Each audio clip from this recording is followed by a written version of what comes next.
Hey there, I'm Jill Griffin, and this is the Career Refresh Podcast. Hey friends, welcome back. How you doing?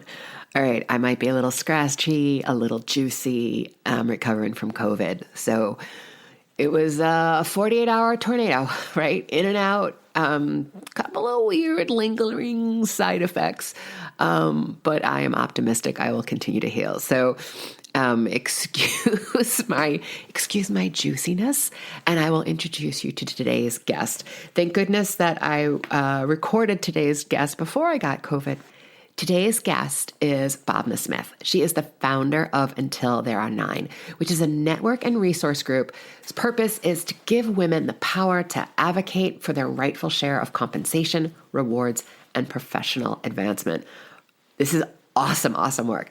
Bhavana is one of my former colleagues, and she is a shining example of turning annoyance and frustration and anger around a particular situation into social advocacy. Bhavana has over 25 years of marketing, advertising, and consulting experience. And when speaking to her friends and colleagues, she realized that there was limited support for understanding around negotiation skills that were needed in order to increase one's compensation. So what did she do? She sent out to design a way and then shared the lessons and experiences with other women. What she learned in this process was that the reluctance to negotiate was one of the top reasons for the gender pay gap. Friends, this is real. In this episode, we get down with it. We talk about the negotiation tactics for closing the gap. We talk about how to negotiate and navigate the new pay transparency laws that differ based on location and jurisdiction.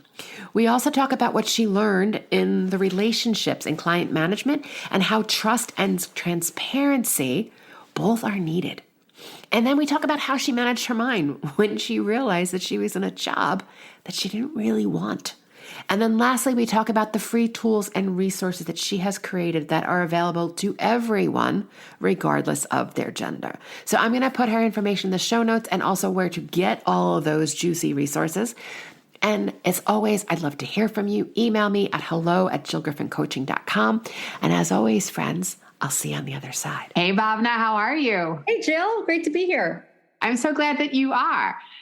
Okay, so I always start all of my podcasts by asking my guests, take us way back to the beginning and tell us, what did you think you wanted to be when you grew up? Oh, boy, I think the earliest career that I can think of that I wanted to be was a lawyer. And for anyone that knows me, that's not entirely surprising. Nope, that's not surprising at all. And I think it was, my mom, I remember saying, you'd be a great lawyer. You love to argue. And that is true to this day. I love to argue, but I did not become a lawyer. And although I actually wanted to be a Supreme Court justice when I first, read about or learned about Sandra Day O'Connor, who was the first, Supreme Court female. And I said, oh my God, that's so amazing. I would love to be that. That's what I'm going to be. And then I realized I had to go to the whole lawyering part first. Right. I just wanted to jump straight to the Supreme Court justice. Right. Yeah. No, I love it. And I think also as we talk this morning, people will start to see how that lawyering and what your mom classified as arguing, how that actually is advocacy and how it plays into what you've done throughout your career and what you're doing today. So I think that's a really interesting. I love seeing those early threads and how they pull through. So take us through high level, tell us about your career. Where did you start? Take us through. Sure. So I started my career as an intern at a media agency, which is now Wavemaker. And it was, a very long time ago. But I think even prior to that, I do, want to call out, I have been working since I was 14 years old. Wow. I've had so many different odd jobs, from Burger King to, women's retail to valet parking and market research, phone room supervisor. And so I've been working for a very long time. And I feel like it was all very helpful information and experiences to have. But I started as an intern, and which really when I was still a senior in college, and that actually continued and led right into becoming a media planner, and ended up, giving me my media career on the agency side for about 15 years. And I felt myself feeling very, restless, bored. I wasn't learning. I wanted some different conversations with clients and colleagues. And frankly, I was really getting tired of having the same conversation about day part mixes and, levels of planning and what we should do. And it was just very tactical. And I didn't know what I was looking for, but I knew I needed something different. Yeah. So I started looking and working with headhunters. And there was an opportunity that came about at Accenture, which is, I think everybody knows, very large consulting firm.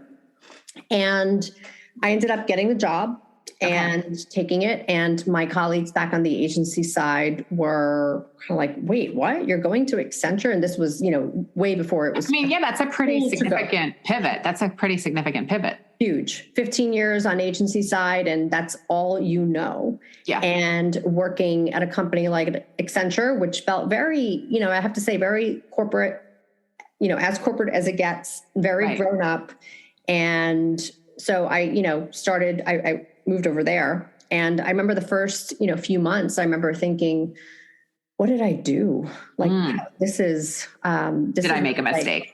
Expected, and this is very tactical, because I came from the planning and the strategy side of the agency business, and now I was very much on almost the post-buy analysis for those who work in advertising may know what I'm talking about. Right. It was very tactical, and it was very tactical, detailed work, and I couldn't understand why those clients that I used to work and have these strategic conversations with cared about some of these details. What Bhavana's talking about is when you buy media, you buy it usually anywhere from 6 months or more in advance. And then we make a prediction about what's going to be happening in the marketplace. So then after it buys, we want to look at the data to see, did we actually get the size of the audience that we thought we were going to get? So there's a lot of, when you go into media and advertising, there is a lot of math and a lot of analysis and data that you're looking at. And that's what she's referring to, just to make sure everybody is tracking along with what we're talking about. Thanks for explaining that, Jill. Yeah. So it was just so detailed and nuanced. I just couldn't understand why clients cared about this stuff. And I felt I had taken a step back in my kind of strategic career, right? Of using my brain and the strategy side of my brain. But I said, you know what? Just stick with that. Give it a year. You can't go back, because everyone was like, well, see you in 6 months, and, back on the agency side. So I felt like I know it wasn't very supportive when I left. And I said to myself, there's got to be something that you can learn from this job. There has to be something. And 6 months went by, a year went by. And after that year, I just started to really learn so much about the business from a completely different perspective. It was almost like getting, starting to take my master's in agency management. Okay. Because clients were hiring us not to really check on the details. Yes, that was the actual work product that we were producing, but I realized why they were hiring us. They wanted to know that they could trust that their agency was doing right by them. So, in those first few months, when I said to myself, there has to be something that you can learn, the work continued to be quite detailed and, and frankly, boring for me. But what I learned from it was, the reason that they're asking for this work, the reason that they're coming to us in droves is because they want verification, trust, the question behind the question. Right. The question behind the question. And I learned a tremendous amount between how to manage client and agency relationships, but more importantly, how a company like Accenture actually manages their own business and manages their own people and talent and, everything from, contracting and legal to financial tracking and engagements. It was just an incredible learning experience. So in those first few months when I was there, I said, just stick with it for a year. I ended up staying there for 7 years. Wow. Okay. So I want to go a little bit deeper. So the one thing that you said is you kept saying to yourself, Like, just stick with it. How did you manage your mind on the day-to-day basis? Because it's really sounds, I don't know if I would say easy, but it sounds kind of simple to say, okay, 11 months left, 10 months left, just see what I can get in this time and stay a year before I reassess what to do next.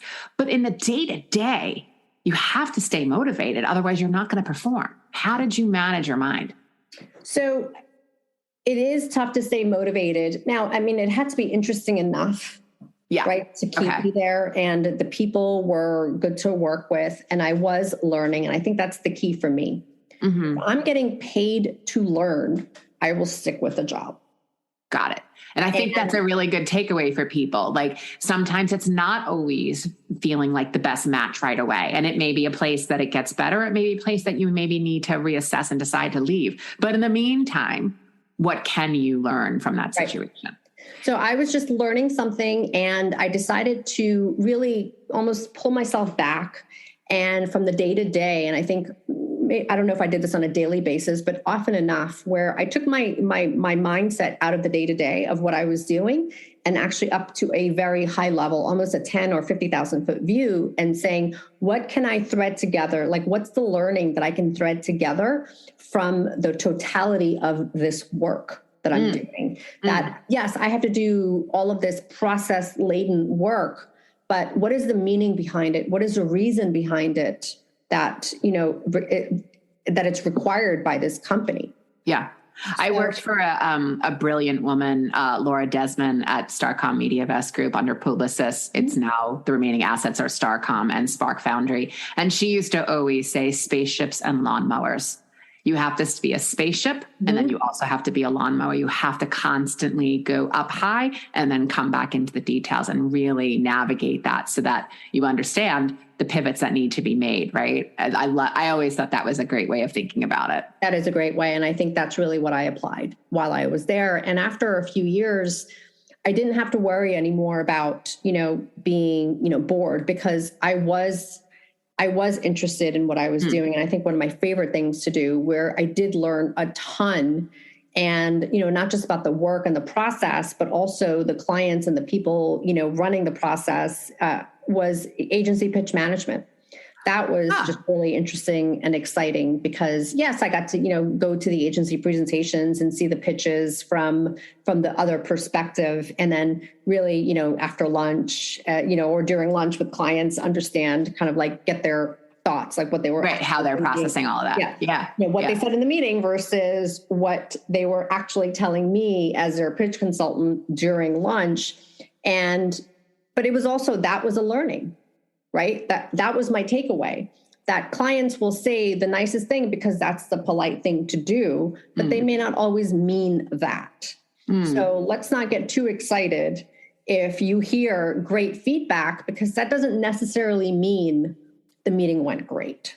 So I learned just, kind of almost the psychology of that. So what did you learn in that, as like just hearing you say that and thinking about the role you were playing?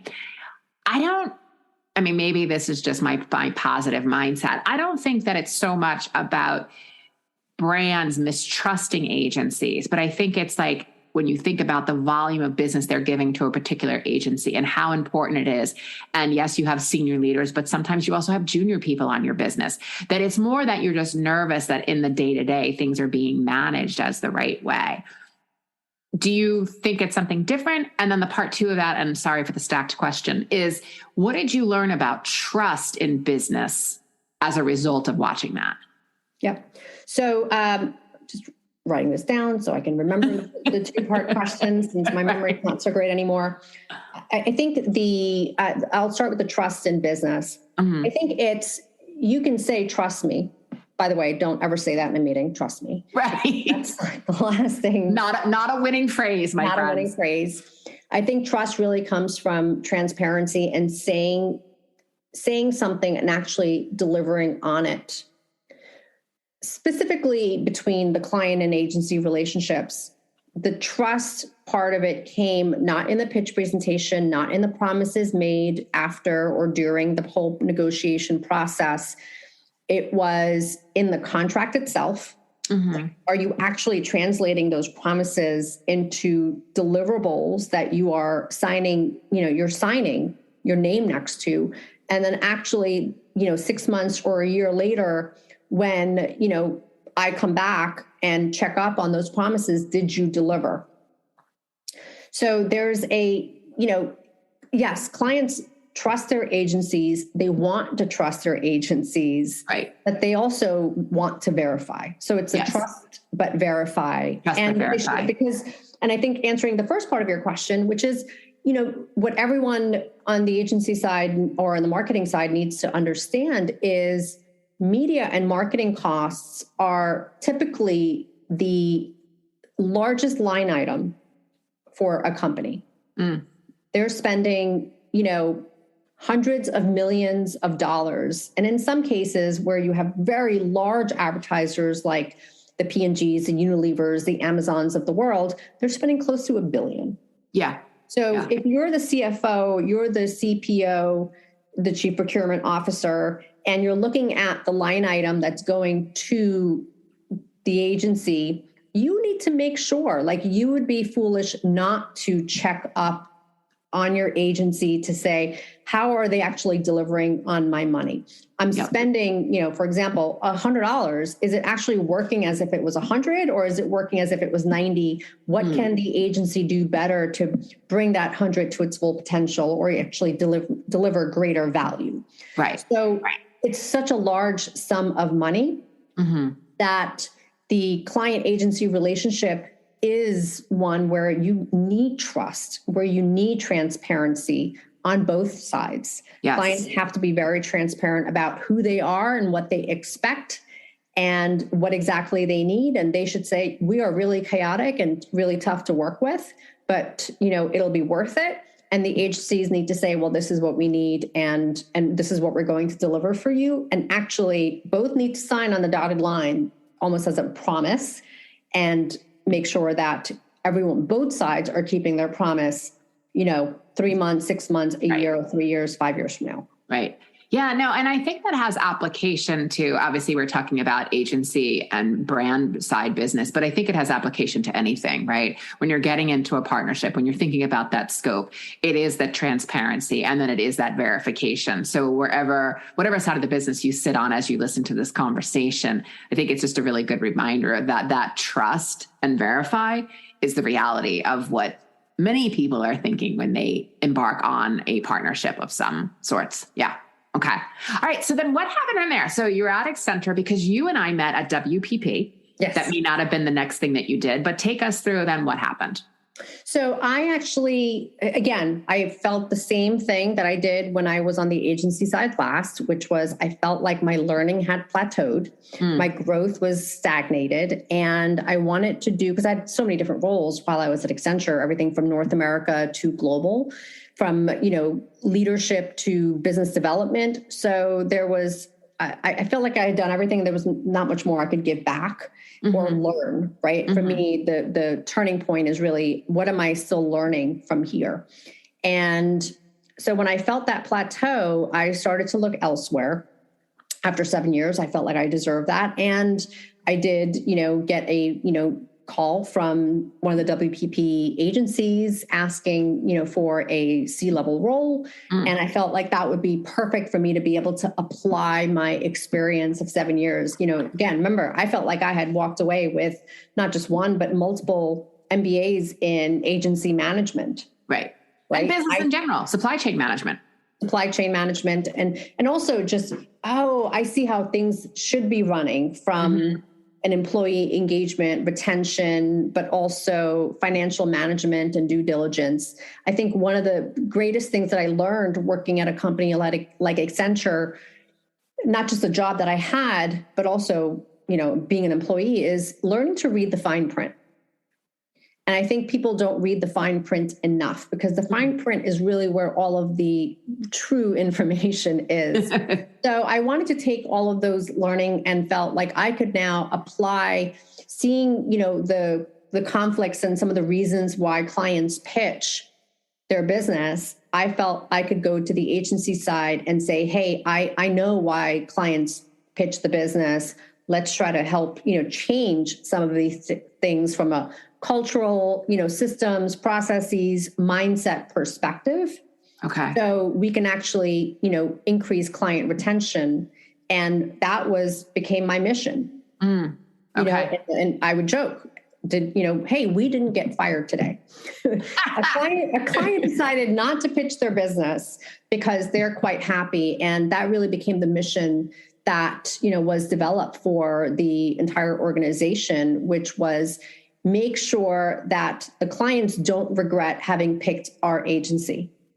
Right? That they are still satisfied. Again, let's go back to the trust and transparency. They picked us for a reason. Let's remember that reason every single day in how we work with our clients. They hired us because they felt we were thought leaders, we were strategic, we were innovative, we were transparent and trustworthy.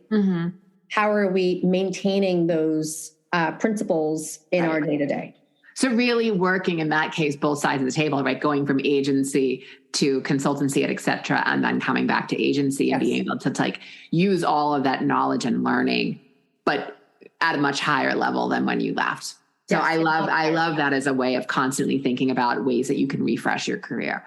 Yes. So then from there, tell us what you're doing today. So it was after I left the WPP agency, I, took up a sabbatical because I hadn't remember I told you I was working since I was 14. Yeah. And I really hadn't had any time off. I didn't have a lot of hobbies growing up. I loved to read, but I didn't really know who I was and what I liked to do.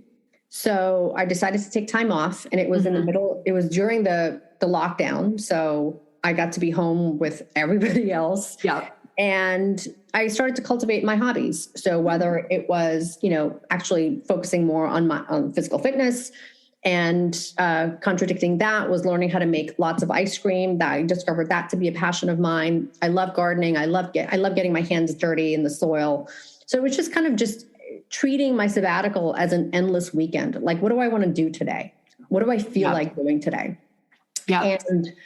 And it was during that time that I remembered an idea that I had years before that I said, if I don't start it now, when else would I have the time to do that? And that idea was how I can help, first it started off as my friends, and then it became, why not expand it to all women? The idea of helping each other how to negotiate or ask for a raise or promotion, and also negotiate their compensation package when interviewing for a new job.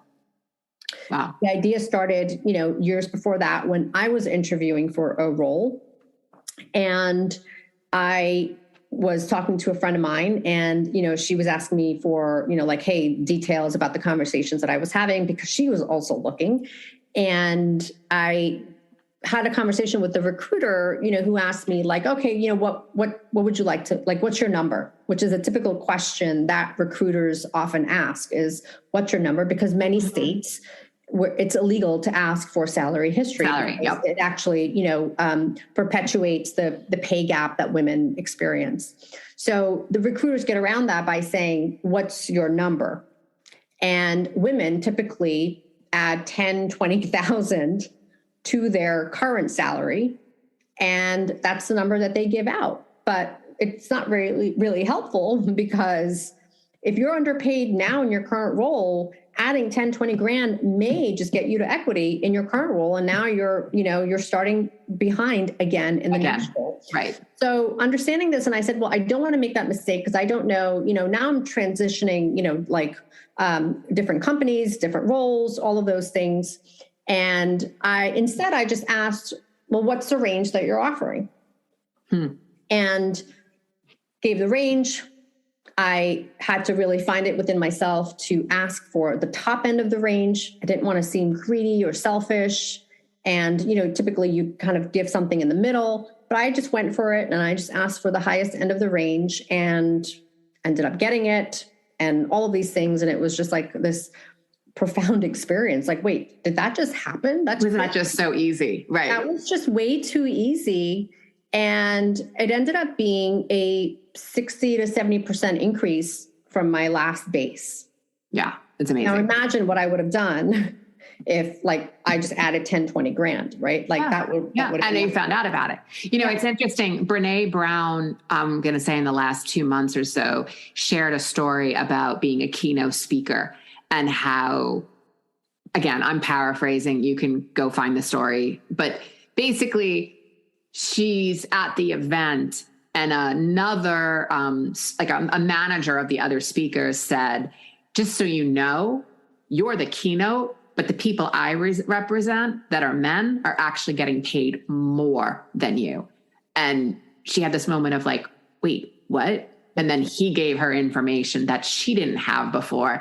And then obviously that changed her contribution. I mean, the keynote speaker, one would think would be the reason and the keynote of what it is that everybody's coming to see, but it doesn't always work that way. So I just thought like, wow, even at that level, it's happening. I mean, we see the pay disparity through Hollywood. We see it in all these different areas. And we can all kind of guess why it happens, but I think that there's a constant understanding that if you don't know, you don't know what you don't know, right? It's like you're a fish in a plastic bag in a fishbowl, thinking you see everything, but you're actually not seeing everything that's available because you just don't know. So you don't know. And women undervalue themselves. They feel like they don't want to be too expensive, otherwise they won't get paid. Mm-hmm. So going back to my friend, when I was telling her, giving her the play-by-play, so to speak, she was like, oh, that's really good. Save that for me when it's my turn. Mm. And that always stuck with me. So when I was on my sabbatical, I remembered her saying that. And I started to just, I opened up my laptop. I remember it was either a Friday or Saturday night. And I just started to write. And I started to write about like the conversations that I had with the recruiter and the back and forth. And I thought some other things that women should know and be aware of. For example, which states where it's illegal to ask for salary history. And then I started to do more and more research. And I said, oh, what's the pay gap now? It's like 82 or 83 cents or something like that. So I started to look up facts and figures to include, because, again, my corporate experience says you've got to give the context and the background before you tell people what to do. So I started to do that. And then I came across this paper where I read that there's 5 reasons for the pay gap.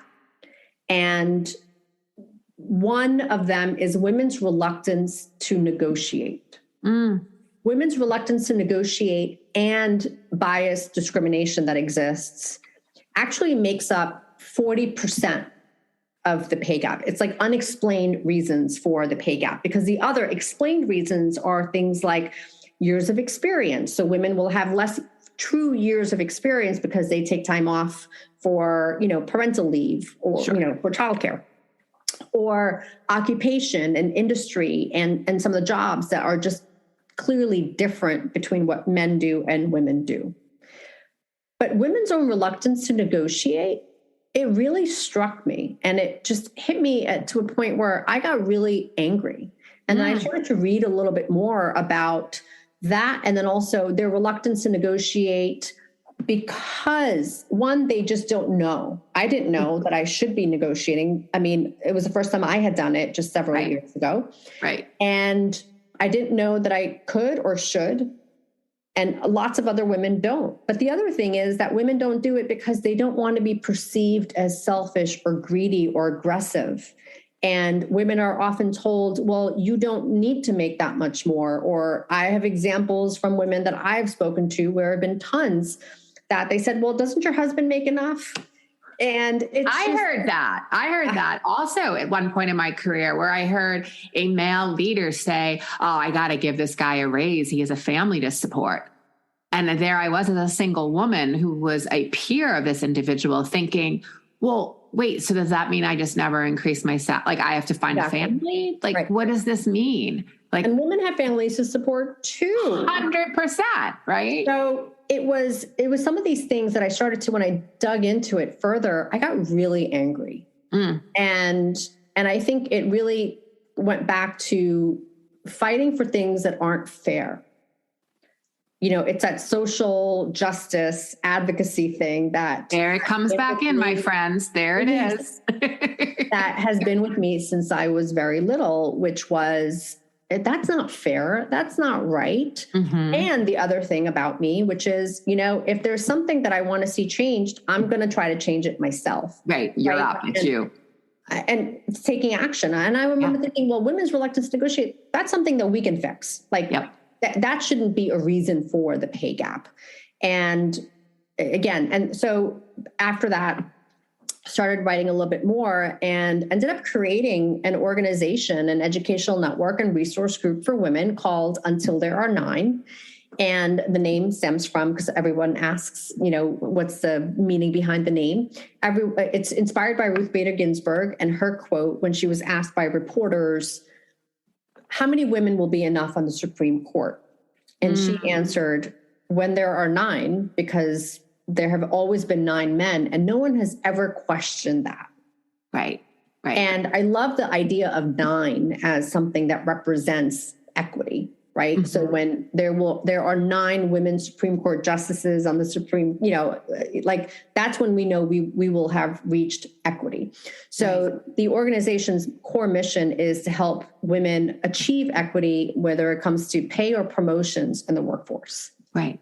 And you're doing this as a nonprofit. So I think that's really an important part of the work that you're doing, is that how can women take advantage of what it is that you're doing? Yes. So it is free for women to sign up on untilthereare9.com. And if they need help, if they need a confidence boost, it's almost like you get your own personal wing woman or wingman. We have a lot of male advisors, which I'm very appreciative of. And you get access to the playbook for free, which helps guide you through the process of whether it's asking for a raise or a promotion or negotiating a new compensation package. So there's verbatims in there that are included that have been used by, a lot of folks who have signed up and gotten help. And we have a ton of advisors, C-suite executives who have signed up to become advisors and help women for free. They are volunteering their time as a way because they believe in the cause as well. I love it. And I'm also signed up as an advisor. Yes. And, looking forward to helping the people that come into the organization. So I'm going to put all of your information and where they can find this in the show notes. And I think, for anyone listening, getting these negotiation tips, understanding some of the verbatims and the exchanges that will happen is really priceless. And the Until They Are Nine organization doing this as a nonprofit, I know I'm grateful that this is out there and that there's a source that people can find out this information.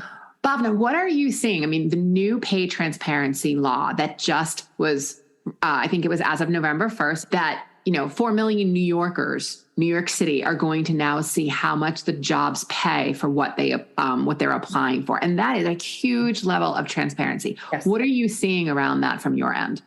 So I think New York City doing this is huge and then California actually goes into effect. The entire state of California goes into effect January 1st. So Typically when New York City and California do something, the rest of the country follows. Sure. So we are actually seeing a lot of companies like Amex and Microsoft actually provide pay ranges in all of their US-based jobs, which is great, which is one impact already. And what I'm also seeing is there are companies, it's not necessarily retroactive. So I did look up some job postings where, for New York City based jobs that were posted. I did too. And they're not there. It's only new jobs. Yeah. It's all new jobs. So it's all new jobs. It's not retroactive, which I understand it can be a little bit of a lift to have to go back and update all of the job postings. So please ask if you are applying for a job. Please ask for the range before you move forward. So I am seeing a lot of differences. And the ranges are actually quite broad. And I think that's one of the things. And I've also seen commentary where the ranges are from 75,000 to $500,000. And you're like, wait, what? Yeah. And I think that's, again, but it's a start, right? So I think people can, gripe about those things, but it is a start. And I think, if we can continue to refine, to give to give prospective employees as much transparency and guides as possible into what the job pays. But I have seen ranges that are basically, double. So if it starts at 75, it goes up to like 150. It's like, okay, well, so I think it's really important for employees to understand, one, if you're interviewing for a new job, ask how they came up with that range. What's the 75 based on? What's the 150 based on? And how do you progress in between? Yep. And excellent questions. The employer should be able to give you hard and fast metrics. Well, the 75 is based on, 3 years of experience, and it's based on, number of team, you've managed 2 people, or you're very early in your career, but they can give you some specific metrics. And as you progress and learn and grow in that role, and you get to the high end of the range, you would have had, 6 years of experience. You would have managed a team size of X. You are managing a revenue or a client that looks like, Z. So they should be able to give you metrics. If there's a lot of subjectivity within that range, that should be a red flag. People really just have to think like, well, that's not how will you know you're getting promoted? Right. I mean, again, it comes back to transparency, right? Yes. The transparency and the goal setting with the metrics starts now. Yes. And knowing how to ask those questions to be able to advocate for yourself, along with the work that Until We Are 9 are putting into the marketplace. I mean, these are the tools that we need. So 1, we're having legislation, and 2, we're actually having tools that can help people do this. So, I mean, it's awesome. It's awesome. So Bhavana, I know that, my listeners are all genders. So I know one of the questions they're going to ask is, can they sign up for this free resource? So tell us how that works. Anyone can sign up, no matter how you identify. Did you hear that, everyone? Everyone can sign up for this amazing free resource. We are here to help. Not everyone receives the guidance early in their career that how to ask for a raise or how to negotiate their, compensation. This is really to help everybody. I think, we've just had more women because of the whole, notion of women's reluctance to negotiate as a reason for the pay gap. But we have helped, men in the past, and we're happy to have everyone. I love it. Okay, I'm going to put all of your information and where they can find this in the show notes. Thank you so much for being here and sharing this information. I think this is really the start between legislation and then also having tools like this. This is the start of really trying to get 1, pay transparency, and then 2, closing the pay gap. That's really important for everyone. Thanks, Jill, for having me and giving me the opportunity. Appreciate it.